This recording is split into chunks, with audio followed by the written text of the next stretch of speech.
اعوذ باللہ من الشیطان الرجیم بسم اللہ الرحمن الرحیم. آیت نمبر 61 طویل آیت ہے، ذرا غور سے سنیے.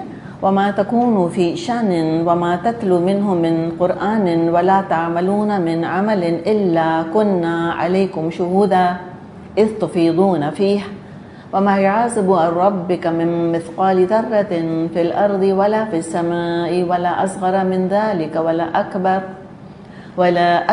إلا في كتاب مبين. اے نبی صلی اللہ علیہ وسلم، آپ جس حال میں ہوتے ہیں اور قرآن میں سے جو کچھ آپ سنا رہے ہوتے ہیں اور لوگوں جو کچھ تم لوگ کر رہے ہوتے ہو، اس سب کے دوران میں ہم تم کو دیکھ رہے ہیں. کوئی ذرہ برابر چیز آسمان اور زمین کی ایسی نہیں، نہ چھوٹی نہ بڑی، جو تیرے رب کی نظر سے پوشیدہ ہو اور ایک صاف دفتر میں درج نہ ہو.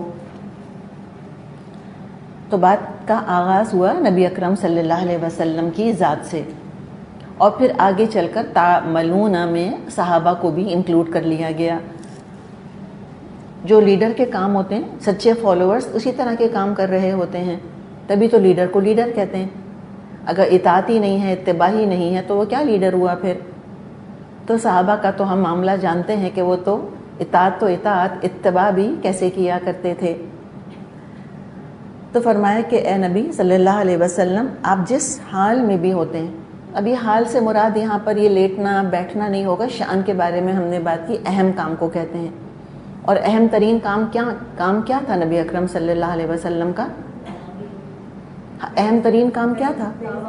دعوت، تبلیغ، قرآن پھیلانا، اصلاح کرنا، جہنم سے بچانا، جنت کا راستہ دکھانا، لوگوں کو تربیت کرنا، اخلاق سنوارنا، عبادات سکھانا، اللہ کی اطاعت کے فائدے بتانا، شیطان کے شر سے خبردار کرنا ان کو.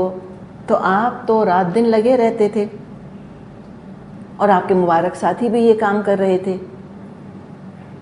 تو یعنی پس منظر ہم دیکھیں، وہی سورہ یونس کا جو پس منظر ہے کہ کیا مکے والوں نے حال کیا ہوا تھا ہمارے پیارے نبی کا، اور کیا حال کیا ہوا تھا صحابہ کا کہ سانس لینا ان کا عذاب کر کے رکھ دیا تھا، رہنا ان کا مکہ کے اندر مصیبت ہو کے رہ گیا تھا. ہر وقت خطرہ، ہر وقت انہوں نے خوف کی ایک تھریٹننگ انوائرمنٹ کے اندر ان کو رکھ دیا تھا. فور نو رائم اور ریزن، کوئی بھی وجہ نہیں تھی، صرف اس لیے کہ آپ صلی اللہ علیہ وسلم قرآن سنا رہے تھے. وَمَا تَتْلُو مِنْهُ مِنْ قرآن، کہ آپ ان کو قرآن سنا رہے تھے، بس اس وجہ سے. تو اللہ تعالیٰ دیکھیں کہ تسلی دے رہا ہے کہ اے نبی، یہ آپ کی تبلیغ، یہ آپ کی عبادات، اور یہ آپ کی اس میں محنت اور مشقت اور اپنے آپ کو لگا دینا اور اپنے آپ کو کھپا دینا، اس سے بھی یہ کیا کر رہے ہیں؟ آپ کی نیت پہ اور شک کر رہے ہیں کہ کیا وجہ ہے کہ یہ اتنا چاہ کر ہمیں کوئی بات بتا رہے ہیں. جب خود غرض معاشرے میں کوئی رہ رہا ہوتا ہے، اس کو دوسرے بھی سب خود غرض ہی لگ رہے ہوتے ہیں کہ اگر یہ اتنا کھپ رہا ہے ہمارے پیچھے تو واٹ ڈو دے وانٹ، کیا چاہیے ان کو؟ کوئی اپنا ویسٹڈ انٹرسٹ ہے، اس لیے کہ وہ خود ایسے ہی تھے. وہ ایک گھونٹ پانی نہ پلائیں کسی کو اگر خود کچھ مطلب ان کو حاصل نہ ہو رہا ہو. اگر ان کو یہ پتا ہوگا کہ کوئی دیکھ رہا ہے تو فیاضی کیا کرتے تھے مکے والے. کیوں؟ تاکہ شاعر ان کی شان میں شعر کہیں، ان کا نام جو ہے مشہور ہو اور وہ جو ہے سخی جانے جائیں. حتیٰ کہ جنگوں کے اندر جو بہادری کرتے تھے تاکہ قبیلے کا نام روشن ہو، تاکہ ہمارا نام قائم رہے، ہماری شہرت ہو جائے. یہی تو مقصد تھا. یا ان کو کوئی شہرت چاہیے ہوتی تھی، یا کوئی ان کو عمارت چاہیے ہوتی تھی، یا کوئی ان کو عہدہ چاہیے ہوتا تھا. ان کو سمجھ ہی نہیں آتا تھا کہ یہ محمد صلی اللہ علیہ وسلم کو کس کیٹیگری میں ڈالیں. اور یہ ہم نے جو پڑھا تھا سورہ توبہ میں کہ ان اللہ اشتری من المؤمنین انفسهم واموالهم بان لهم الجنہ، تو یہ اللہ سے سودا کرنے والے بڑے ریئر ہیں، ایک مائکرو مائنورٹی ہے. دنیا والوں کو عادت ہے کہ وہ لوگوں کو باکسز کے اندر نیٹ باکسز میں لیبل لگا کے بند کر دیں، لیکن یہ جو اللہ سے سودا کرنے والے ہیں یہ کسی باکس میں فٹ ہی نہیں آ رہے ہوتے، سمجھ ہی نہیں آ رہا ہوتا ان کو کیا لیبل لگائیں ان کے اوپر. تو کیا لیبل لگا دیا تھا پھر؟ پاگل، دیوانے، ڈیلیوڈڈ ہیں.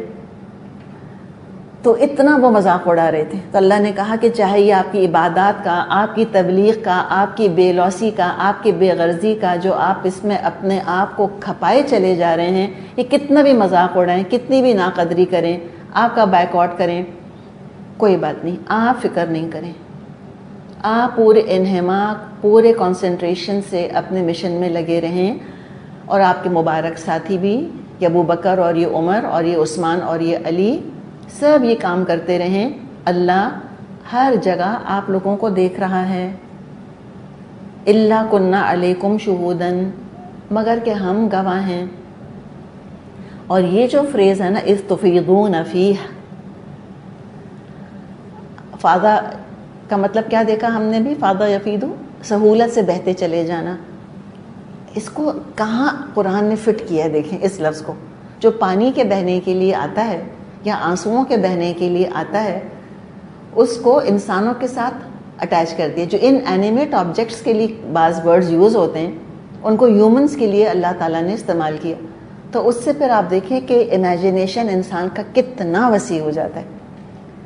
آپ بزی ہیں، ہم کہہ دیتے ہیں تفیضون فی کا تو مطلب ہی کچھ اور ہے کہ پوری توجہ کے ساتھ کسی کام میں ڈوبا ہوا ہونا، بس بہے چلے جانا، جس طرح کہ پانی بہتا ہے، ہر ہرڈل، ہر رکاوٹ سے ٹکراتا پوری طاقت پوری انرجی سے بہتا چلا جاتا ہے، یہاں تک کہ پتھروں کو گھسا دیتا ہے۔ ایسی تصویر کھینچی ہے اس لفظ کی وجہ سے کہ جیسے کہ اے نبی، آپ اور آپ کے ساتھی ہر چیز سے، وقت کے گزرنے کے احساس سے، آنے والی مشکلات سے بے نیاز ہو کر پوری توجہ کے ساتھ پوری توانائی کے ساتھ آپ دین کا کام کیے چلے جا رہے ہیں۔ جیسے پانی، کبھی آپ نے چشمے دیکھا ہو، پتہ نہیں کب سے بہہ رہے ہیں، سینکڑوں سال سے بہے جا رہے ہیں، اسی توانائی کے ساتھ، اسی انرجی کے ساتھ، اسی راستے کے اوپر بہے جا رہے ہیں، اور بہہ کے انہوں نے پتھروں کو کاٹ دیا جن پتھروں پر وہ بہہ رہے ہیں۔ پتھر نہیں راستہ روک سکے ان کا۔ خوشی خوشی نشاط کے ساتھ عمل کرنا۔ کبھی آپ نے چشمے دیکھے بہتے ہوئے؟ کبھی اگر آپ نارتھ کی طرف گئے ہوں، ان کو دیکھ کے لگتا ہے جیسے کہ ہم کہتے ہیں نا ببلنگ اسپرنگز جو ہوتے ہیں، تو ایک نشاط کی کیفیت ہوتی ہے جب انسان جو ہے وہ ارد گرد کو بھول جاتا ہے۔ ہاں، کسی کام میں جب ہم محو نہیں ہو جاتے۔ محو کا مطلب ہی کیا ہوتا ہے؟ مہا یمہو کا مطلب ہوتا ہے مٹا دینا۔ وقت کا احساس مٹ جاتا ہے، ٹھنڈ کا احساس مٹ جاتا ہے، انسان اپنی ارد گرد کی تکلیف سے بے نیاز ہو جاتا ہے، اتنا بزی ہو جاتا ہے، ڈوب جاتا ہے۔ ہم کہتے ہیں ڈوب کر کام کرنا کسی چیز کے اندر، محو ہو جانا، ڈوب جانا کسی کام کے اندر۔ ایسے کام کر رہے تھے، کوئی کانسیکوینسز کا ان کو احساس نہیں تھا کہ کل کو کیا ہوگا، کیا ہمیں قتل کر دیں گے، کیا ہمارے بچے ہم سے چھین لیں گے، کیا دولت ہماری چلی جائے گی۔ اوبلیویس آف دا کانسیکوینسز جس کو کہ ہم کہیں، بس ایک فوکس تھا ان کا جس پہ وہ بہے چلے جا رہے تھے کہ ہم یہ کرنا ہے۔ صبح دوپہر شام رات تک وہ کام کیا، نتیجہ نکلا نہیں نکلا، پھر صبح ہوئی پھر وہی کام شروع۔ چشمہ بہے جاتا ہے، اس کو آگے کی مشکلات رکاوٹوں کا کوئی احساس نہیں ہوتا۔ تو اس سے آپ دیکھیں کہ یہ استفیضون فیہ، جب جس میں کہ تم سب بہے چلے جا رہے ہو، مارے باندھے زبردستی بوجھل مصیبت سمجھ کے کام نہیں کر رہے کہ کیا مصیبت ہے پھر آج تبلیغ کریں گے، پھر کیا مصیبت ہے پھر نماز پڑھنی ہے آج، نہیں۔ تو استفیضون، ابھی کھڑے ہوتے ہو نماز پڑھنے تو آنکھیں بہتی جاتی ہیں تمہاری اور تم بھی بہے چلے جاتے، تمہیں کوئی وقت کا احساس نہیں رہتا کہ تم کتنی دیر نماز میں کھڑے ہوئے ہو، کہ تمہارے کتنے گھنٹے جو ہیں وہ اس میں لگ گئے ہیں۔ اور یہ صحابہ کا معاملہ ہو گیا تھا۔ جس کام میں انٹرسٹ ہوتا ہے، پیشن جس کو ہم کہتے ہیں، جس کام کا پیشن ہوتا ہے، انسان وہ کام ایسے ہی کرتا ہے۔ اللہ تعالیٰ سے کسی کی نیت چھپی ہوئی نہیں ہے، فرمائے کہ کچھ بھی اللہ سے چھپا ہوا نہیں۔ ایک کیلری کسی نے برن کی اللہ کی راہ میں، وہ جانتا ہے، ہر آنسو ہر آہ سے واقف ہے، دلوں کی کیفیات جانتا ہے۔ جو اپنے دکھ اور غم اللہ کے حوالے کرتے ہیں، چاہے وہ دکھ اور غم دین کے راستے میں آئے ہوں یا دنیا کے راستے میں آئے ہوں۔ سچی بات ہے، خالی دین کے راستے میں تو غم نہیں آتے نا، دنیا تو کچھ کم تھوڑی رلاتی ہے انسان کو۔ پتہ نہیں کتنے زخم ہم سب اٹھائے ہوئے ہیں اپنے دلوں کے اوپر، اور پتہ نہیں ہم نے کتنے زخم دوسروں کو دیے ہمیں. ٹو بی ویری آنیسٹ, زیادہ ہم مظلوم بھی نہ بنیں, ہم بھی کچھ کم نہیں ہیں کسی سے. تو بہرحال جو بھی جس کے دل کی کیفیت ہے اللہ خوب جانتا ہے. تو مومنوں کے لیے بشارت ہے اور کفار کے لیے انذار. جب یہ پتہ چلا کہ سب کچھ کتاب میں لکھا ہے, اور جب یہ پتہ چلا کہ الا کننا علیکم شہودا, تو مومنوں کے لیے تو بڑی بشارت ہے. اچھا, مجھ کو تو نہیں پتا تھا, میں تو بس اپنا کام کر رہی تھی, میں تو یوں نماز پڑھ رہی تھی, میں تو جلدی جلدی وضو کے لیے دوڑ رہی تھی. اللہ سب لکھوا رہا تھا, سب اللہ کو پتہ ہے, اللہ خود دیکھ بھی رہا تھا اور دیکھ رہا ہے. اور کفار کے لیے بڑا تھریٹ ہے اس کے اندر کہ اللہ دیکھ رہا ہے, ہر مائکرو مائنیوٹ بات سے واقف ہے, کلیات کا بھی علم رکھتا ہے, جزیات کا بھی. پوری کمپلیٹ پکچر بھی اللہ کے سامنے ہے, اور اس جگسا پزل کا ایک ایک ٹکڑا اللہ کے سامنے ہے. ہر چیز سے واقف. آپ دیکھیں کتنا الیبریٹ اللہ نے بیان کیا ہے نا اپنے علم کو یہاں پر. وما یعزب عن ربک, کیا من مثقال ذرہ, ذرے کے برابر. ذرہ عربی زبان میں چونٹی کے انڈے کو کہتے ہیں. فی الارض, زمین میں, ولا فی السما, نہ آسمان میں. اور آسمان سے مراد پھر کیا ہوتی ہے؟ کائنات. سولر سسٹم سے باہر اگلی گیلیکسی میں کسی چھوٹے سے پلانٹ کے اوپر کوئی ایک اگر اتنا سا ذرہ بھی پڑا ہوا ہے, ولا اصغر من ذلک, چونٹی کے انڈے سے چھوٹا. ہمارے ہاں تو ایٹم سب سے چھوٹا سمجھا جاتا تھا, وہ اب تو پتہ چلا ایٹم تو بڑی چیز ہے بھائی, سب اٹامک پارٹیکلز, وہ بھی کوئی ڈسکوریز ہیں جو کہ کی جا رہی ہیں, جس سے کہ ہمیں اور اتنی ساری باتیں پتہ چل رہی ہیں. ولا اصغر من ذلک, لوگ پڑھ کے سوچتے ہوں گے کہ چونٹی کے انڈے سے چھوٹا کیا ہو سکتا ہے, اب ہمیں پتہ چلا. ولا اکبر, اور نہ کوئی اس سے بڑا. آبویسلی جو کچھ ہوگا پھر اس سے بڑا ہی ہوگا نا. الا فی کتاب مبین, مگر یہ کہ وہ ایک واضح کتاب میں درج ہے. اس سے زیادہ الیبریٹ اور کیا بات ہو سکتی ہے جو میں بتائے کہ اللہ ایک ایک چیز کو جانتا ہے, ہر چیز پر اس کا کنٹرول ہے اللہ تعالیٰ کا. اللہ, آگاہ ہو جاؤ, ان اولیاء اللہ لا خوف علیہم ولا هم یحزنون الذین آمنوا وکانوا یتقون. اللہ تعالیٰ نے فرمایا کہ آگاہ ہو جاؤ, جو اللہ کے دوست ہیں ان پر نہ کوئی خوف ہوگا, نہ وہ غمگین ہوں گے. اور یہ کون ہیں؟ یہ وہ ہیں جو کہ ایمان لائے اور جنہوں نے تقوی اختیار کیا. اچھا, جتنے الفاظ واو لام یا سے آتے ہیں ان میں عام طور پہ قربت کا احساس ہوتا ہے, قربت کا مطلب پایا جاتا ہے. فزیکل جسمانی قرب اللہ سے ناممکن ہے, ناممکن ہے اس دنیا میں رہتے ہوئے کہ ہم فزیکلی اللہ سے قریب ہو سکیں. وہ تو الاعلیٰ ہے, تعالی ہے, سبحان اللہ ہم کہتے ہیں. ذاتی قرب نہیں ہو سکتا. تو کبھی کوئی تصور یہ نہ کرے کہ اللہ کی ذات میں جا کر ایسے مل جائے گا انسان جیسے کہ ایک قطرہ دریا میں جا کے مل جاتا ہے. یہ اتنا بڑا شرک ہے, شرک فی ذات ہے یہ. اور صوفیزم کے اندر اور شاعری کے اندر اتنا استعمال کیا جاتا ہے اس کو. اتصال ہونا اللہ کے ساتھ. اللہ کے ساتھ اتصال کیسے ہو سکتا ہے؟ ناممکن ہے. تو یہ جو اولیاء کا لفظ آیا ہے اس میں کوئی اتصال کی بات نہیں ہے. کوئی فزیکلی جا کے اللہ کی ذات کا حصہ نہیں بن سکتا, فزیکلی قریب بھی نہیں ہو سکتا. تو پھر کیسے ولی بنے گا اللہ کا؟ یہ ایک احساس اور کیفیت ہے, قربت کا احساس. انی قریب, اللہ نے فرمایا کہ میں تو بالکل قریب ہوں. دل میں معرفت کا نور روشن ہوتا ہے. اللہ کی معرفت, پہچان, محبت دل میں آتی ہے, نور سا فیل ہوتا ہے دل کے اندر. اللہ نور السماوات والارض, اللہ ہے آسمانوں اور زمین کا نور. عبادت کا دل چاہتا ہے, اطاعت اور خدمت کرنا اعلیٰ ترین شرف لگتا ہے انسان کو, زندگی کا مقصد محور بنتا ہے. یہ ہے ولایت کا درجہ. پھر وہ کیفیت ہوتی ہے جس کا کہ ہم دیکھتے ہیں پچھلی آیت میں ذکر آیا تھا نا, آیت 61 میں جو ذکر ہم نے پڑھا. یہ کس کا حال ہے؟ یہ اللہ کے اولیاء کا حال ہے. یہ جو اللہ کی معرفت رکھتے ہیں, اللہ کی محبت ان کے دل میں ہے, اور وہ محبت اور معرفت بیکار ہے اگر اطاعت نہیں ہے. دیکھیں بعض دفعہ لوگ کہتے ہیں نا بس دل کی کیفیت ہے سب کچھ، ٹھیک ہے نا، وہ کہتے ہیں میرا دل ایسا ہے، میرا دل ایسا ہے. بعض دفعہ تو نماز کا بھی انکار کر دیتے ہیں. تو امیجن کریں کہ کوئی اپنے گھر میں بیٹھا ہوا ہے، ہاں، اور گھر بہت خوبصورت ہے، اس کا بڑا ہی سجایا گھر ہے اور بڑے بڑے شیشے لگے ہوئے ہیں. تو یعنی کہ he is looking inside to out, اندر سے بیٹھ کے باہر دیکھ رہا ہے. گھر بہت اچھا ہے، رائٹ، لیکن باہر کیا دیکھ رہا ہے؟ سانپ ہیں، بچھو ہیں، کانٹے ہیں، دلدل ہے، مصیبتیں ہیں. تو وہ خوش ہوگا کیا؟ اس پہ اثر پڑے گا کہ نہیں پڑے گا؟ تو یہ بیرونی کیفیت کا اندرونی کیفیت پہ اثر پڑتا ہے کہ نہیں پڑتا؟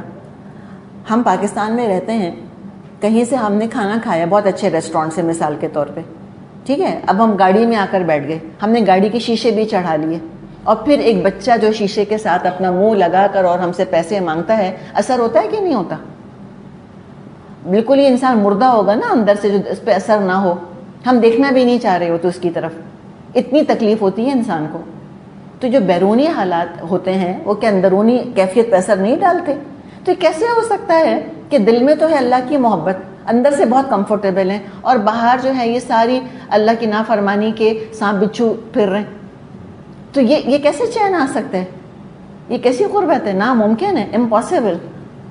جب انسان خود اپنے آپ کو اندر سے باہر دیکھتا ہے اور اندر اللہ کی محبت محسوس کرتا ہے اور اپنے ہاتھ پیروں کو محبت کا حق ادا کرتے ہوئے دیکھتا ہے، تو الحمدللہ یہ ہے نا ولایت پھر، کہ دل میں محبت، عمل میں اطاعت، یہ ہوتا ہے ولی.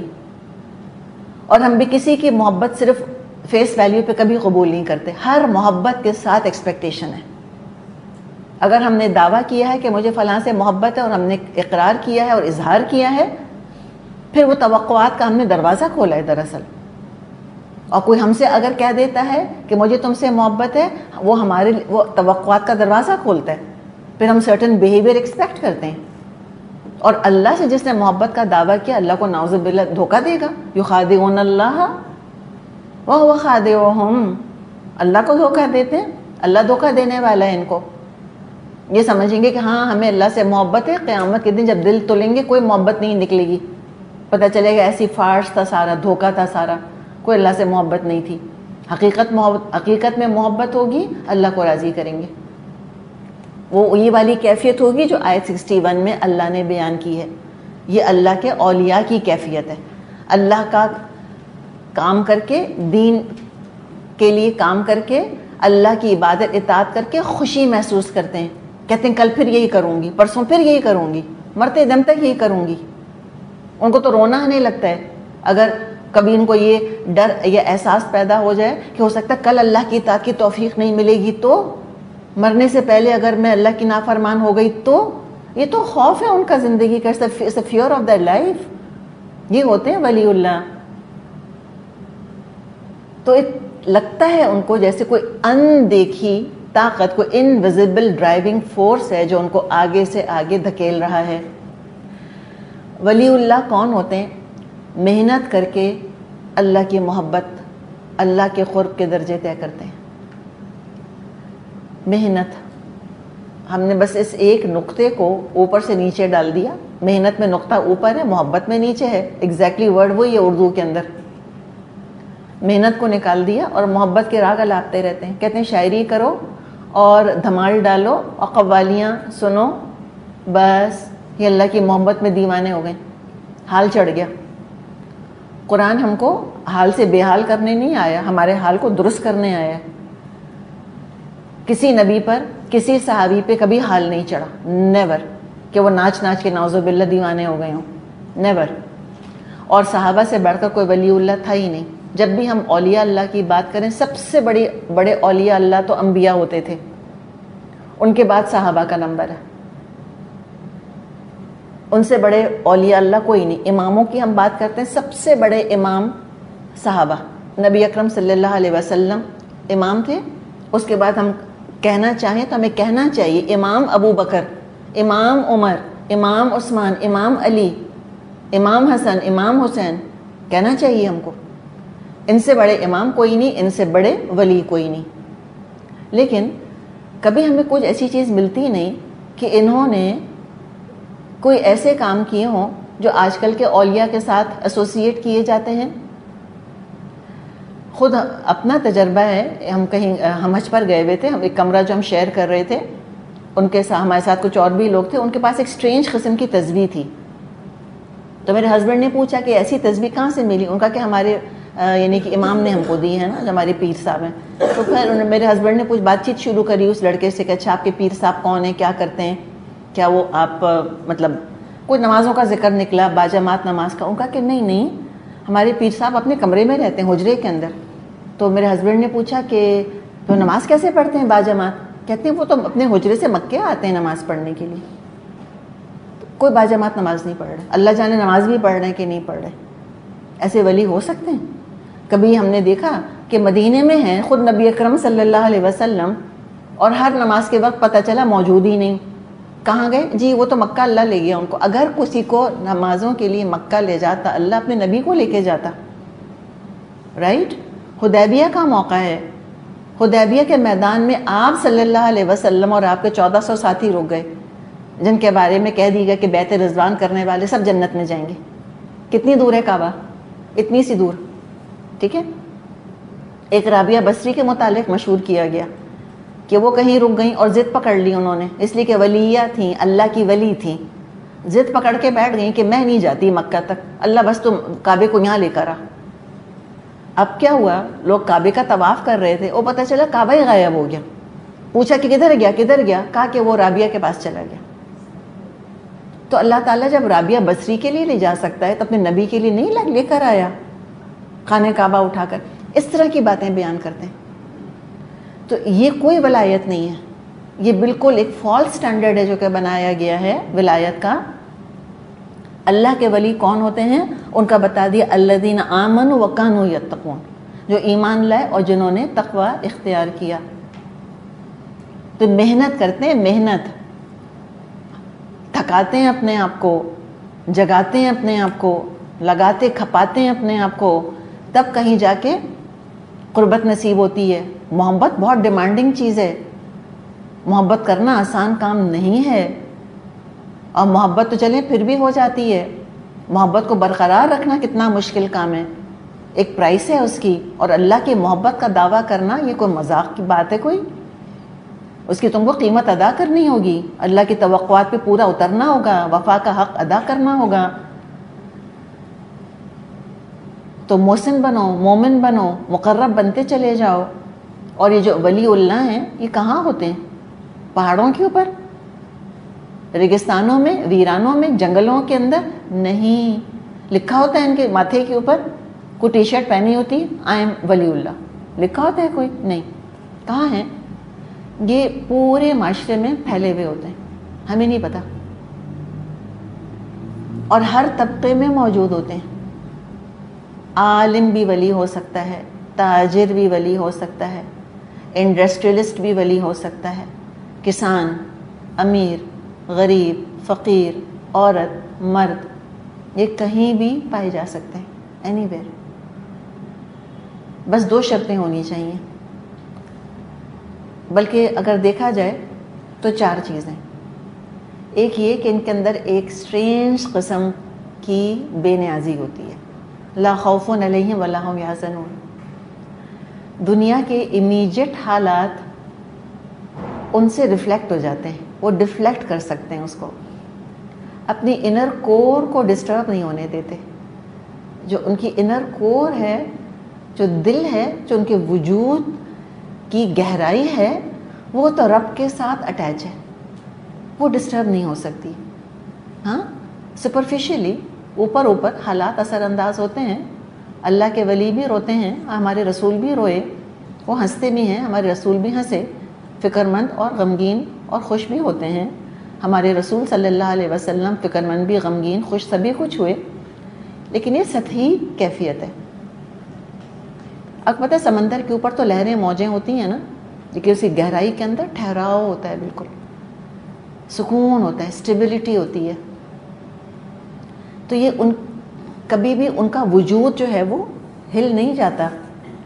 لا خوف علیہم ولا هم یحزنون، یہ ان کی ایک اندرونی ذہنی کیفیت ہے. اور کیا کرتے ہیں، یعنی کہ ان کو ہم دیکھیں گے کہ اسٹرینج طرح کا نا انڈیفرنس ہوتا ہے ان لوگوں کے اوپر. ایک ولی اللہ ایسے ہو سکتے ہیں، اور ہو سکتا ہے اس وجہ سے لوگ ان کو بے حس کہنے لگ جائیں کہ یہ بالکل بے حس ہیں، ان پہ تو کسی بات کا اثر ہی نہیں ہوتا. اور کیا شرطیں ہیں؟ الذین آمنوا، وہ ایمان لائیں، جتنا ایمان بڑھے گا اتنا تقوی بڑھے گا. وکانوا یتقون، اور وہ تقوی اختیار کریں. جتنا ایمان زیادہ، جتنا تقوی کا لیول زیادہ، اتنا ولایت کا درجہ اعلیٰ. ہم نے بات کی تھی نا کہ انسانوں میں اعلیٰ ترین ولایت کا درجہ کس کو ملا؟ انبیاء، اس کے بعد صحابہ، اور صحابہ میں بھی کون؟ ابو بکر رضی اللہ عنہ. پھر باقی صحابہ کا اپنا اپنا مقام ہے. حتیٰ کہ ادنا درجے کا امتی مخلص مسلمان وہ اللہ کا ولی ہے. اللہ مجھ کو اور آپ کو شامل کرے، ہم بھی اللہ کے ولی بنیں. اچھا دیکھیں، جو ولی ہوتا ہے اس کو محبت حاصل ہوتی ہے نا، ہاں، تو کیا محبت عمل کراتی ہے یا بے حس کر دیتی ہے؟ سب سے زیادہ جو اسٹرانگ بانڈ ہے محبت کا ماں اور بچے کا ہے. ٹھیک ہے نا؟ بچے نے کہا ماں سے کہ مجھے تم سے محبت ہے، آئی لو یو مام. ٹھیک ہے، اب وہ بچہ دیکھ رہا ہے کہ ماں کہیں سے آیا، کیا دیکھا کہ ماں زمین پر پڑی ہے، لوگ مار رہے ہیں، لاتیں مار رہے ہیں، جوتے مار رہے ہیں، زخمی کر رہے ہیں، بے عزت کر رہے ہیں، گالیاں دے رہے ہیں. اب بچہ کھڑا کہہ رہا ہے آئی love you mom, I love you, honest to goodness I love you. آپ یقین کریں گی اس کی محبت کا؟ کریں گی؟ کبھی بھی نہیں کریں گے. تو بالکل بات یہ ہے کہ اللہ کا دین گرا پڑا ہے، لوگ اللہ کو برا بھلا کہہ رہے ہیں، اللہ کے رسول کو برا بھلا کہہ رہے ہیں، اور ہم نعتیں پڑھ رہے ہیں بس سکون سے جھوم جھوم کے. قوالیاں گاؤ تکیوں سے ٹیک لگائے ہوئے، گلاب کا پانی چھڑکا جا رہا ہے، ہمیں حال چڑھ رہا ہے، عورتیں مرد سب بیٹھے ہیں مست، اور کہہ رہے ہیں کہ یہ ہے محبت. دراصل ایسے پھیلے گا اسلام. اللہ کے آگے جھوٹ بولتے ہیں، ایسے کبھی بھی نہیں پھیلے گا. اگر حقیقت میں اللہ سے محبت ہوتی اور دین کا یہ حال دیکھتے تو آگے بڑھ کر دین کو اٹھاتے. اور کبھی بھی ایسا نہیں ہوتا کہ کسی کا بچہ یوں پٹ رہا ہو اور اماں بے حس بیٹھی ہو کہ کوئی اور اٹھ کے بچا لے گا نا، وہ ہے نا، وہ اتنے لوگ بیٹھے ہیں کوئی بھی آ جائے گا. نہیں، انسان نہ دائیں دیکھتا ہے نہ بائیں، خود دوڑتا ہے، خود بھاگتا ہے. بالکل تفیدون فی والی کیفیت ہوتی ہے. انسان کو بالکل ابلیویس ہو جاتے ہیں چاروں طرف سے، اور صرف فوکس کس پر ہوتا ہے؟ اس کو بچانا ہے، مجھے اس کا خیال کرنا ہے، کسی اور کی رسپانسبلٹی نہیں لگتی. تو یہ کہنا کہ یہ فلاں والے کیوں نہیں دین کا کام کرتے، ملا کس لیے بیٹھے ہوئے ہیں، یہ ملا کیا کرتے رہتے ہیں، یہ اسلامی جماعتیں کیا کر رہی ہیں، کوئی ان کو آئینہ دکھائے ان کہنے والوں کو کہ یہ رہا آئینہ، تم کیا کر رہے ہو یہ بتاؤ. نہیں، ہم تو محبت کر رہے ہیں دراصل. اچھا بھائی، بغیر محنت کے محبت ہو سکتی ہے؟ نیور. تو ایسے ہی لوگ ہیں جو اپنے لیے جنت کے درجے حاصل کر رہے ہیں، اللہ کے ولی. لا خوف علیہم ولا هم یحزنون الذین آمنوا وکانوا یتقون. ایمان لاتے ہیں، تقوی اختیار کرتے ہیں. ایسے جو لوگ ہوتے ہیں مومن ہیں، متقی ہیں. اب دیکھیں، ہمیں تو پہچان نہیں ہے نا، ہمیں تو نہیں پتا نہ ہم سے کہا گیا کہ جا کے تم اولیاء اللہ کو تلاش کرو. انسینٹو کیا ہے یہاں پر؟ تم ولی اللہ بن جاؤ خود. اور وہ کب پتہ چلے گا کہ میں اللہ کی ولی تھی، آپ اللہ کی ولی تھی؟ کب پتہ چلے گا؟ جب موت کا فرشتہ آ جائے گا، وہ بتائیں گے آ کر، اس سے پہلے کوئی نہیں بتائے گا. بعض دفعہ اللہ کے ولی کیسے ہوتے ہیں، کوئی نہیں پہچانتا ان کو. حدیث میں جیسے کہ مضمون آتا ہے کہ بکھرے بالوں والے، گرد و غبار ان پہ پڑا ہوا ہوتا ہے. کہیں رشتہ دیں تو لوگ رشتہ قبول نہ کریں، کہیں کسی مجلس میں جا کے بیٹھے لوگ بٹھانا پسند نہ کریں، لیکن اگر اللہ کے نام کی وہ قسم کھا لیں، اللہ ان کی قسم کی لاج رکھتا ہے. ایسے ہوتے ہیں بعض دفعہ. اچھا، کیا ضروری ہے کہ ولی سے کرامت ظاہر ہو؟ کرامتوں کے بارے میں سنا ہے آپ نے؟ تو ایک بات یاد رکھیں، ایک ہے معجزہ. معجزہ کس کے ہاتھوں ظاہر ہوتا تھا؟ نبیوں کے ہاتھوں. معجزہ is associated only with the prophets, ان کے لیے خاص ہے وہ، کوئی اور معجزہ نہیں دکھا سکتا. کیا انبیاء خود معجزہ دکھا دیتے تھے اپنی مرضی سے؟ کیا نعوذ باللہ موسیٰ علیہ السلام اپنا عصا لے کے گھومتے پھرتے رہتے تھے؟ کبھی ڈالا بچوں کو تماشا دکھانے کے لیے سانپ بنا دیا، کبھی ایسے گئے کسی دریا کے اوپر لاٹھی مار دی وہ پھٹ گیا، ایسے ہوتا تھا؟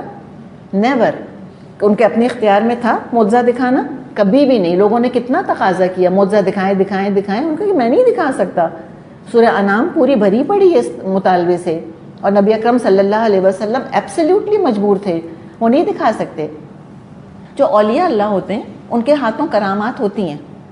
کرامت کس کے لیے ہوتا ہے؟ ولی اللہ کے لیے، انسانوں کے لیے. ٹھیک ہے، کرامت کا لفظ سمجھیں آپ. اچھا جی، تو یہ جو کرامت ہوتی ہے یہ بھی ایک خارق عادت، جس کو ہم کہیں نا انیوژول واقعہ ہوتا ہے، یعنی کہ جو نارملی نہیں ہو سکتا. معجزہ بھی کیا ہوتا تھا؟ انیوژول واقعہ، کہ لاز آف نیچر اس کے اندر بینڈ ہوئے ہوئے یا بریک ہوئے ہوئے نظر آ رہے ہوتے تھے. آگ کا ٹھنڈا ہو جانا for example, it's a miracle. Laws of nature break ہو گئے وہاں پر یا بینڈ ہو گئے. اسی طرح کرامت بھی کیا ہوتی ہے؟ یہ لاز آف نیچر بینڈ ہوتے ہیں، بریک ہوتے ہیں. تو کیا ولی اللہ خود کرامت دکھا سکتا ہے؟ ساروں کو جمع کیا، پوچھا اچھا بھائیوں دسمبر کا مہینہ ہے، آم کھائیں گے؟ ہم نے کہا جی. چلو ایبرا کا ڈیبرا، آم آ گئے. فرمائش کے اوپر کرامتیں دکھائی جا سکتی ہیں؟ نہیں. اگر کوئی کہتا کہ میں فرمائش پر معجزہ دکھا سکتا ہوں، اس کو جھوٹا نبی کہیں گے؟ کہیں گے نا. جو کہے کہ آپ یہ فرمائش پر میں کرامت دکھا سکتا ہوں، وہ کون ہے؟ جھوٹا ولی. Same rule, exactly the same. جو یہ دعویٰ کرے کہ میں کرامت دکھا سکتا ہوں وہ جھوٹا ولی ہوتا ہے. وہ کبھی اچھا، اور جھوٹا ولی ایک تو دعویٰ کرتا ہے کرامت کا، دوسرے وہ اس کو شہرت دیتا ہے، فلانٹ کرتا ہے کہ آؤ دیکھو میری کرامت کو دیکھو، میں یہ کر دیتا ہوں، میں وہ کر دیتا ہوں. جو سچا ولی ہوتا ہے وہ کبھی دعویٰ نہیں کرتا، اس کے ہاتھ پر اللہ بعض دفعہ کرامت ظاہر کر دیتا ہے. ٹھیک ہے، اور وہ کبھی دعویٰ نہیں کرتا، نہ اس کو وہ شہرت دیتا ہے. کوئی قرآن سے مثال کرامت کی اور ولی اللہ کی؟ مریم علیہ السلام کا قصہ پڑھا تھا آل عمران میں. اللہ نے کیا کہا اب سورہ مائدہ میں؟ امہ صدیقہ، عیسیٰ کی ماں صدیقہ تھیں، یقیناً ولایت کے درجے پر تھیں. تو کیا دیکھا تھا زکریا علیہ السلام نے جب وہ ملنے جاتے تھے؟ وجد عندہا رزقا قال ان لکی ھذا، پوچھا تھا تیرے پاس یہ پھل کہاں سے آتے ہیں بے موسم کے؟ کہا تھا ہوا من عند اللہ، اللہ کے پاس سے آتے ہیں. کبھی مریم علیہ السلام نے اناؤنس کیا تھا ہیکل سے باہر نکل کے کہ آؤ میں تم سب لوگوں کو بے موسم کے پھل کھلاتی ہوں؟ نیور. خود ہی جا کے زکریا نے دیکھ لیا. تو انہوں نے کیا کہا کہ میں کو پہنچی ہوئی ہستی ہوں؟ کہا کہ نہیں، اللہ کی طرف سے جس کو چاہتا ہے بے حساب رزق دیتا ہے. یہ ہے ایک مثال. ٹھیک ہے، یہ کرامت کی مثال ہے. اچھا، اب ہم نے بات کی تھی کہ بعض دفعہ لوگ جھوٹے دعوے کرتے ہیں اور انیوژل واقعات دکھاتے ہیں، اور پھر وہ اپنے لیے ایک فالوئنگ گیدر کرتے ہیں اپنی کرامتیں دکھا دکھا کے. وہ شہرت چاہتے ہیں اس کی. تو وہ کرامتیں کیسے ہو رہی ہیں؟ پھر وہ شیطان کرواتا ہے. ٹھیک ہے، جن وہ کرامتیں کرواتے ہیں، شیطان پھر وہ ان کے ہاتھ سے اس طرح کے معجزے کرواتا ہے. معجزے تو نہیں کہنے چاہیے، مطلب کہ انیوژل واقعات کرواتا ہے. تو یہ پہچان بالکل کلیئر ہے. اوکے، کلیئر ہوا؟ تھوڑا سا ہم ڈیٹیل میں چلے گئے ہیں، لیکن اللہ کرے کہ اس سے ہمیں فائدہ ہو. اچھا، تو اگر کوئی انسان ہمیں نظر آتا ہے کہ بھئی یہ عبادت گزار ہے، نیک ہے، اچھا، ہمارا گمان اچھا ہے اس کے بارے میں، تو ہم کیا درخواست کر سکتے ہیں اس سے؟ بہت سے بہت یہ کہ میرے لیے دعا کیجیے گا. ہم دعا کروا سکتے ہیں، دعا کا کہہ سکتے ہیں کسی سے. لیکن جب وہ مر جائیں، مثال کے طور پہ ہم کہتے ہیں کہ میری نانی اماں بہت نیک ہیں، ہم تہجد گزار ان کو دیکھتے ہیں، باپردہ دیکھتے ہیں، اخلاق، کردار، عبادت، معاملہ سب دیکھا ہم نے ان کا، بہت اچھا ہے. ہم کہیں کہ نانی اماں پلیز میرے لیے دعا کیجیے گا، میرا یہ کام ہو جائے. وہ دعا کریں گی، بہت اچھی چیز ہے، کروانی چاہیے. اب نانی اماں مر گئیں، قبر میں چلی گئیں. اب اگر قبر کے پاس کوئی جا کر کہے کہ نانی اماں میرے لیے دعا کریں، کہ نانی اماں کر سکتی ہیں؟ نہیں کر سکتی. دنیا میں تو کوئی نہیں پہچان پاتا اولیاء کو کہ کون اللہ کا ولی ہے. اس وقت تو مجھ کو نہیں پتا کہ آپ میں سے کون اللہ کی ولی ہے. مرنے کے بعد کیسے پتہ چل جاتا ہے کہ یہ ولی اللہ تھے؟ اللہ ہی بہتر جانے. تو مرنے کے بعد کسی سے نہیں کہہ سکتے کہ میرے لیے دعا کیجیے گا. وہ نہ اپنے آپ کو فائدہ دے سکتے ہیں، نہ کسی اور کے لیے کچھ کرنے کا اختیار رکھتے ہیں. ان کی قبر پر جا کر دعا مانگنا بیکار ہے، نہ صرف بیکار ہے، انتہائی نقصان دہ ہے. ان کی قبر کی مٹی کوئی تاثیر نہیں رکھتی ہے اپنے اندر، اور نہ ان کی چھوڑی ہوئی چیزوں سے برکت حاصل ہو سکتی ہے. ان کے کرتوں کو چھونا، آنکھوں سے لگانا کچھ نہیں ہوگا. یہ انبیاء کی خصوصیت تھی کہ ان کے تبرکات ہوا کرتے تھے. نبی اکرم صلی اللہ علیہ وسلم کی چیزوں میں تبرک تھا. اگر آج کسی کے پاس موجود ہے کوئی چیز تو ہوگا تبرک اس کے اندر، ڈیفینیٹلی برکت ہوگی. بس وہاں پر لائن ڈرا ہو جاتی ہے. کسی صحابی کا کرتا، کسی صحابی کا جوتا، کسی صحابی کی کوئی چیز، کوئی تبرک نہیں ہے. وہ ہماری دنیا آخرت نہیں بنا سکتی. اتنا آسان معاملہ ہوتا تو نبی جتنے خیر خواہ تھے انسانوں کے، اپنے تبرکات بانٹ کے چلے جاتے کہ تم سب آرام سے بیٹھو، بس تبرک کو ٹچ کر لینا، بس سب تمہارے معاملے جو ہیں وہ حل ہو جائیں گے. نہیں، تبرک وہ ٹھیک ہے، اس کے اندر ہم ایک برکت محسوس کرتے ہیں، ان چیزوں کو ہم عزت کے ساتھ دیکھتے ہیں، لیکن ہم اس سے دعا نہیں کریں گے. اگر کہیں نبی اکرم کوئی کہتا ہے کہ یہ نبی اکرم صلی اللہ علیہ وسلم کا بال ہے مثال کے طور پہ، ٹھیک ہے، منہ مبارک سنا ہوگا آپ نے. اچھا، اب وہ جو ایک بال ہے کیا وہ خود بخود ملٹیپلائی ہوگا؟ کیسے ہو سکتا ہے مجھے بتائیں؟ کیسے ہو سکتا ہے مجھے بتائیں؟ It can not be possible. نہ کبھی آپ صلی اللہ علیہ وسلم کے زمانے میں، اور آپ نے اپنی زندگی میں وہ بال لوگوں کو بانٹے تھے. حجۃ الوداع کے موقع پہ جب آپ نے اپنا سر گنجا کروایا تھا، سر منڈوایا تھا، تو اپنے بال آپ نے ڈسٹریبیوٹ کیے تھے. کسی صحابی نے نہیں کہا کہ وہ 1 کے 4 ہو گئے. اس بال کو دیکھ سکتے ہیں، لیکن کسی کے پاس پھر ایک سند ہونی چاہیے کہ یہ نبی اکرم صلی اللہ علیہ وسلم کا بال ہے. کیا اس بال سے دعا مانگ سکتے ہیں؟ کیا مانگ سکتے؟ اچھا، ہم اس بال سے دعا مانگ رہے ہیں نا، جب نبی اکرم صلی اللہ علیہ وسلم بال سمیت موجود تھے، جسم سمیت موجود تھے. کبھی کسی صحابی کا ہم نے پڑھا کہ جا کے اور نبی اکرم صلی اللہ علیہ وسلم کے آگے سر ہاتھ اٹھا کر دعائیں مانگ رہے ہیں، اے اللہ کے رسول مجھ کو یہ دے دیں، اللہ کے رسول مجھ کو یہ دے دیں؟ کبھی سنا، کبھی پڑھا؟ ابو بکر رضی اللہ عنہ جیسے ولی کے بارے میں کبھی سنا، پڑھا ہم نے؟ اب کہتے ہیں منہ مبارک سے تم دعائیں مانگو، اس کو دھو دھو کر تم پی لو. ہاں، نال مبارک کہتے ہیں جوتے کا نشان ہے، اس سے تم دعائیں مانگو. نعوذ باللہ، سراسر شرک، سراسر شرک. تو اللہ نے لکھا ہے کوئی اس طرح سے؟ نہیں. اللہ نے یہ نہیں کہا ہم سے کہ تم جا کے اولیاء اللہ کو تلاش کرو اور تم ہاتھ پہ ہاتھ رکھ کر بیٹھے رہو. نہیں، تم خود ولی اللہ بننے کی کوشش کرو. نہ قبر کی مٹی میں کچھ ہے، نہ کسی چیز کے اندر کوئی تاثیر ہے، اور نہ کوئی چیز ہمیں بخشوا سکے گی. سورہ توبہ میں ہم نے پڑھ لیا نبی اکرم صلی اللہ علیہ وسلم کے کرتے کا کفن عبداللہ بن ابی کو عذاب قبر سے نہیں بچا سکا. تو مجھے بتائیں اس کے علاوہ کون دعویٰ کرے گا کہ اللہ کے رسول سے بڑا بھی کوئی ولی ہے؟ جو دعویٰ کرے اپنے ایمان کی خیر منائے. پھر فرمایا آیت نمبر 64 میں، لہم البشری فی الحیات الدنیا وفی الآخرہ لا تبدیل لکلمات اللہ ذالک هو الفوز العظیم. دنیا اور آخرت دونوں زندگیوں میں ان کے لیے بشارت ہی بشارت ہے. اللہ کی باتیں بدل نہیں سکتی، یہی بڑی کامیابی ہے. دیکھیں آیت 62 میں کیا فرمایا تھا؟ لا خوف علیہم ولا هم یحزنون.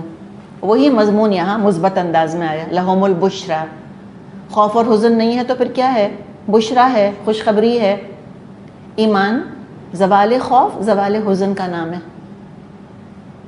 ایمان زوال خوف زوال حزن کا نام ہے. کیا ہوا؟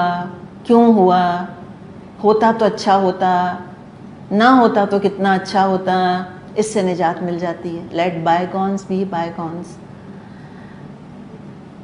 خوف کس کا ہوتا ہے؟ مستقبل کا. حزن کس کا ہوتا ہے؟ ماضی کا. بعض دفعہ ہم یا تو ماضی میں قید رہتے ہیں یا مستقبل میں ٹرانسپورٹ کر کے رکھتے ہیں اپنے آپ کو، اور کھو کیا رہے ہوتے ہیں؟ حال. We are losing our present. میرا پریزنٹ جو ہے کل میرا ماضی بننے والا ہے، اور میرا پریزنٹ یہ میرا مستقبل ہے. جس نے آج کے دن کو یوٹیلائز کر لیا اس نے اپنے ماضی اور مستقبل کو سنوار لیا. تو ہمیں ماضی کی قید سے نکلنا ہوگا، ہمیں مستقبل کی طول عمل سے نکلنا ہوگا. Today is the time. یہ میرے ہاتھ میں ہے، اس کو میں استعمال کر سکتی ہوں. تو آپ کو پتہ ہے پوری ورکشاپس کرواتے ہیں to live in the present. کہتے ہیں learn to live in the present. اور اسلام کیا کہتا ہے ہم سے کہ آج کا دن ہے تمہارا، تم آج فائدہ حاصل کرو اس سے. تو زوال خوف اور زوال حزن، یہ حزن اور خوف زندگی کا مستقل حصہ نہیں بنتے. It's not a permanent state of mind. خوف اور حزن. مومن کون ہوتے ہیں؟ They learn to move on quickly. Uhud کتنا بڑا غم تھی مسلمانوں کا، تھی نا؟ تو کبھی مسلمانوں نے ہر سال اس کو منایا، ڈے منایا. احد ڈے ہے آج، منایا روز، ہر سال منایا. کیوں نہیں منایا؟ اپنے غم کو کیوں یاد رکھیں؟ ہمیں برسیوں سے فرصت نہیں ہے. ہم اتنے obsessed ہیں مرنے والوں سے کہ اپنی موت نہیں یاد آتی. مسئلہ یہ ہے ہمارا. تو نہ انسان کے لیے اللہ چاہتا ہے کہ ہم اپنے غم یاد رکھیں اور ہر سال سیلیبریٹ کریں اپنے غموں کو. نہ یہ کیا کبھی ہم نے یہ سنا کہ بدر ڈے منایا گیا، کہ آج بدر ڈے ہے، وہ ہمیں فتح ملی تھی نا، آج ہم اس فتح کی خوشی منائیں گے. کیوں؟ کہ پھر تم اپنے حال سے غافل ہو رہے ہو. تم ماضی کو سیلیبریٹ کر رہے ہو یا ماضی کو آبزرو کر رہے ہو اور تم اپنے حال سے غافل ہو بالکل. تو آج کے دن میں کو یوٹیلائز کرنا ہے. We have to live in the present. ایمان فوراً تسلی دے دیتا ہے. ایمان سارا غم اور دکھ جو ہے اس کو کنٹین کر دیتا ہے. ختم کرنا تو میں نہیں لفظ استعمال کروں گی، اٹس ناٹ نیچرل کہ ہم کہیں کہ غم اور خوف اور دکھ میرے ختم ہو جائیں گے. ختم نہیں ہوتے، کنٹرول ہو جاتے ہیں. زندگی کی کہانی نہیں رہتے. ایک سائڈ ٹاپک کے طور پہ، جیسے کہ ہم اپنی کمپیوٹر کی اسکرین یوز کر رہے ہوتے ہیں، پھر ہم اس کو کیا کرتے ہیں، ہم اس کو چھوٹا کر دیتے ہیں نا، وہ اوپر چلا جاتا ہے. مین اسکرین کو آکیوپائی نہیں کر رہا ہوتا وہ. تو میری مین اسکرین پہ غم یا خوف نہیں ہے، وہ کہیں میں نے اس کو چھوٹا کر دیا، سائڈ میں کھڑا کر دیا اس کو، دیٹس اٹ. اور اللہ نے خوشخبریاں دی ہیں، لہم البشریٰ فی الحیات دنیا و فی الآخرہ. تم اللہ کے وفادار بنو، تم اللہ کے فرما بردار بنو، وہ ہر غم کا مداوع کر دے گا، ہر لاس تمہارا کمپنسیٹ ہو جائے گا. لہم البشریٰ، خوشخبریاں ہیں کس کے لیے؟ اولیاء اللہ کے لیے.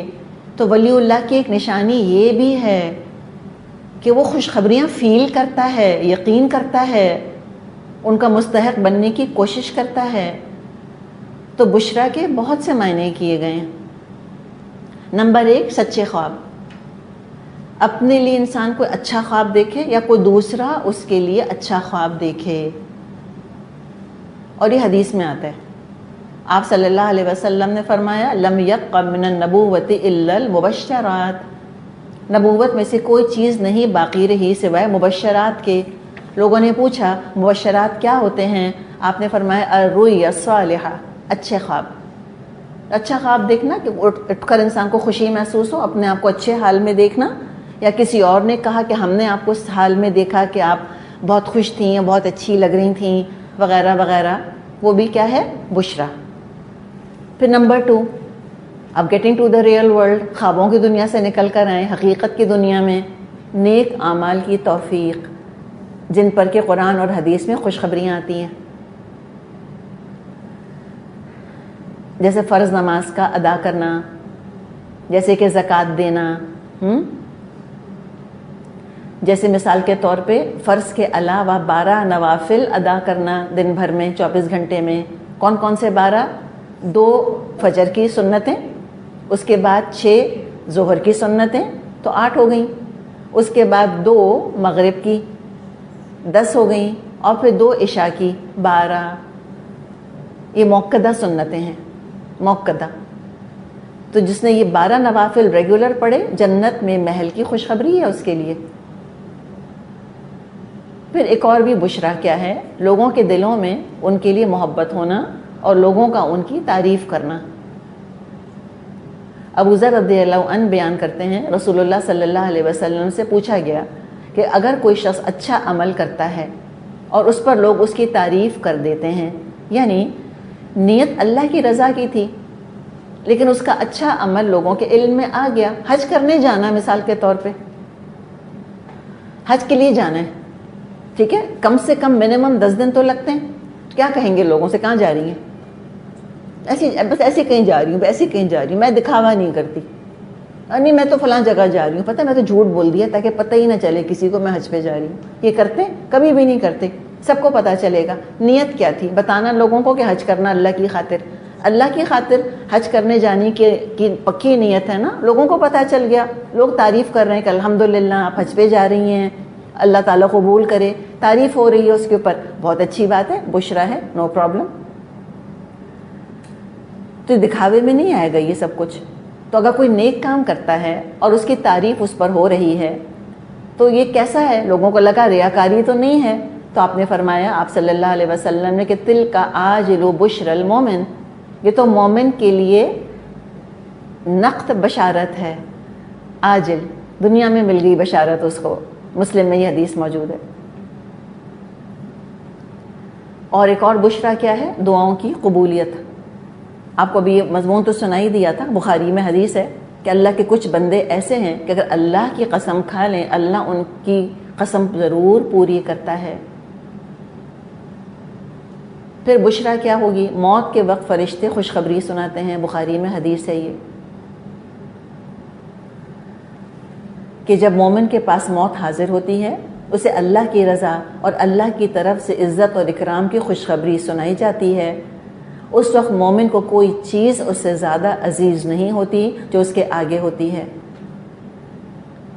اور جو اللہ سے فأحب لقاء اللہ, جو اللہ سے ملاقات کو محبوب رکھتا ہے, وأحب اللہ لقاءہ, تو اللہ بھی اسے ملاقات کو محبوب رکھتا ہے, پسند کرتا ہے. یہ تو دنیا کی بشارتیں ہو گئی نا. اور آخرت میں بھی بشارتیں ہیں. اللہ کی رضا ملے گی, اللہ کا دیدار ملے گا, جنت کی نعمتیں ملیں گی, آسان حساب ہوگا, سارے حشر والے عزت دیکھیں گے. سب اللہ کے پکے وعدے ہیں. فرمائے ذالک هو الفوز العظیم, وہی تو ہے بڑی کامیابی. اس سے بڑھ کے کامیابی اور کیا ہو سکتی ہے؟ تو دیکھیں قرآن اتنا تھیراپیوٹک ہے, اتنا تھیراپیوٹک ہے. ڈھیر فکریں غم ہم گھروں سے لے کر آتے ہیں, قرآن سارے بوجھ اتار دیتا ہے کہ بس تھوڑی دیر کی بات اور ہے, سارے غم ختم ہو جائیں گے, ہمیشہ کے لیے ختم ہو جائیں گے. اللہ یہ بھی تو کر سکتا تھا کہ خوشیاں جو ہیں وہ عارضی ہوتی ہیں اور غم دائمی ہوتے, کر سکتا تھا نا. اللہ نے غم عارضی رکھے ہیں, خوشیاں دائمی رکھی ہیں مومن کے لیے. اور ہر مومن نے سفر کیا, انبیاء نے کتنا سفر کیا. یہ ہے دنیا دارالامتحان ہے, یہ غم کا گھر ہے. یہاں پریشانیاں ہیں, کسی کی زیادہ ہیں کسی کی کم ہیں, کوئی لیکن بے نیاز نہیں ہے پریشانیوں سے. سب اپنے دلوں کے اندر دکھوں کی بوریاں, دکھوں کے بوجھ لے کے پھرتے ہیں. کوئی بات نہیں, تھوڑی دیر کی بات ہے بس. کسی نے کہا نا کہ اپنے نفس سے کہ اے نفس تھوڑا صبر اور کر لے, بس تھوڑی دیر اور باقی ہے, تھوڑا سا ٹائم اور بس. Be patient, a little more is left. تھوڑا صبر اور کر لو, بس تھوڑی دیر اور ہے. اور پھر تو کیا اللہ نے خوشخبری سنا دی کہ ان کے لیے تو بشرا ہی بشرا ہے, حیات دنیا میں بھی اور آخرت میں بھی. لا تبدیل لکلمات اللہ, اللہ کے فیصلوں کو, کلمات کو کوئی بدلنے والا نہیں. ذالک هو الفوز العظیم, یہی ہے بڑی کامیابی. تو اولیاء اللہ بے فکر ہو جائیں. اور سب سے بڑی ولی اللہ کو اللہ خوشخبری سنا رہا ہے اپنے نبی کو, کیا؟ ولا يحزنک قولہم, ان کی باتیں آپ کو غمگین نہ کریں. اور غمگین کرتی تھیں تبھی تو کہا کہ نہیں کریں. اگر آپ غمگین ہو ہی نہ رہے ہوتے تو کیا ضرورت تھی اللہ کو کہنے کی کہ ان کی باتیں غمگین نہ کریں. تو اولیاء اللہ غمگین ہو جاتے ہیں, روتے دھوتے بھی ہیں, پریشان بھی ہوتے ہیں, اپسیٹ بھی ہوتے ہیں, لیکن یہ ان کی زندگی کی تھیم نہیں بنتی. تو اللہ نے کہا کہ نہ غمگین کریں, تسلی دے رہا ہے اللہ, بے فکر ہو جائیں. ان العزت للہ جمیعا هو السمیع العلیم, عزت ساری کی ساری اللہ کے اختیار میں ہے اور وہ سب کو سنتا اور جانتا ہے. اللہ بے پناہ طاقت قوت والا ہے, ہر مخلوق پر اس کا کنٹرول ہے, سب اس کی ملکیت ہیں. ان کے یہ جھوٹے معبود, ان کے یہ شجر حجر کوئی طاقت قدرت نہیں رکھتے. یہ سب بھی اللہ ہی کے اختیار میں. جس مٹی سے انہوں نے بت بنائے ہیں اور یہ خود بت بنانے والے, سب اللہ کے اختیار میں. سنتا بھی ہے, جانتا بھی ہے.